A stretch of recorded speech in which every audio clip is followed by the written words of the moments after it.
আসেন খরচ কমাই, কিছুটা হলেও পরিবারের সঞ্চয় বাড়াই। মাত্র একটা ডিম দিয়ে 14টা মিনি মোগলাই। বাইরে থেকে বেশি দাম দিয়ে কিনে না খেয়ে মাত্র একটা ডিম দিয়ে এতগুলো মিনি মোগলাই ঘরে বসে, তাও আবার মাত্র 10 মিনিটেই তৈরি করে নিতে পারবেন। তাই দেখা মাত্রই বানানো শুরু করে দিতে পারবেন। তো প্রথমেই আমরা গরম পানিতে সিদ্ধ করে আটার ডোটা তৈরি করে নেব। আমি একটু বেশি করে আটা দিয়েছি, কারণ আমার ছেলে কিছুটা রুটি খাবে, যার কারণে একসাথেই ডো করে নিলাম। তো আমি সেখান থেকেই অল্প একটু ডো নিয়েছি। তো ওইখান থেকে যতটুকু ডো নিয়েছি তাতে মোটামুটি হাফ কাপের মতো আটা হবে। তো হাফ কাপ আটার ডোতে আমার এইখানে মোট 7টা লেচি হয়েছে। ছোট ছোট করে লেচিগুলো কেটেছি আমি। তো 7টা লেচিতে আমার 14টা হবে, মানে এক একটা রুটি থেকে 2টা করে মোগলাই তৈরি করব।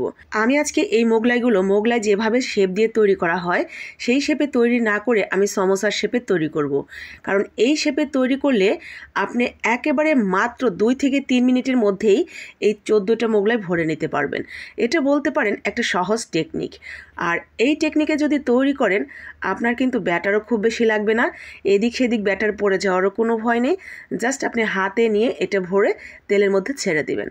তো আমি সবগুলো রুটি বেলে নিয়েছি একদম পাতলা পাতলা করে।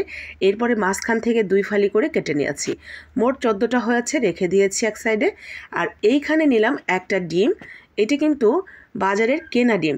তো বাজারের কেনা ডিম হলে একটাতেই হয়ে যাবে, কারণ বড় বড় ডিম হয় ওগুলো। আর দেশি মুরগির ডিম হলে আপনি 2টা দিবেন। তো বাজারের কেনা ডিমের সাথে আমি এখানে দিয়ে দিয়েছি পেঁয়াজ, কাঁচামরিচ, সামান্য একটু টমেটো কুচি আর ধনিয়া পাতা কুচি, এবং স্বাদ মতো লবণ দিয়ে সুন্দর করে ফেটিয়ে এক সাইডে রেখে দিই। আর এইখানে সামান্য একটু আটা আমি পানি দিয়ে গুলিয়ে নিয়েছি। আর এখন দেখেন ভাঁজটা একদম মিডল বরাবর একটা ভাঁজ করব, এবং আর একটা ভাঁজ তার উপরে করব। ঠিক এইভাবে ধরে নেব। এরপরে মাঝখানে একটা পকেটের মতো হয়ে গেছে। এখন ছোট চামচের 1 চামচ করে আমরা মাঝখানে ডিমের মিশ্রণটা দিয়ে দিব। 1 চামচ করেই দিবেন, বেশি দিবেন না। বেশি বেশি দিলে আপনার কিন্তু 14টা হবে না, আরও কম হবে। আর বেশি দেওয়ার আর একটা অসুবিধা হলো, আপনি যদি ডিমের মিশ্রণটা বেশি করে দেন তাহলে ফোলার মতো জায়গায় থাকবে না, দেখবেন ফেটে গেছে দেওয়ার সাথে সাথে, নয়তো বেরিয়ে যাবে। তো 1 চামচ করে দিলেই গরম তেলে দেওয়ার সাথে সাথে দেখবেন এগুলো ফুলে ডাবল হয়ে যাবে। তো ঠিক এরকম হবে, দেখেন ফুলে ফেপে। তো এগুলো তারপরে অল্প তেলে মচমচে করে অল্প আঁচে ভেজে নেবেন। ভেজে নিলেই রেডি হয়ে গেল সমোসার শেপে হুবহু দোকানের মতো টেস্টি মোগলাই। ঘরে বসে মাত্র একটা ডিম দিয়ে যদি এত সুন্দর মোগলাই আপনি বানিয়ে খেতে পারেন, তাহলে বেশি দাম দিয়ে কেন বাহির থেকে কিনে খেতে যাবেন?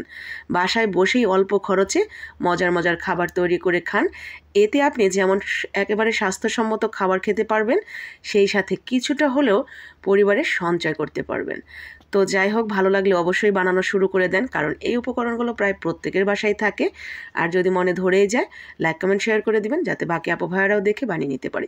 আজকের মতো এখানেই, কথা হচ্ছে পরবর্তী কোনো একটা রেসিপিতে। ততক্ষণ ভালো থাকেন, সুস্থ থাকেন। আল্লাহ হাফেজ।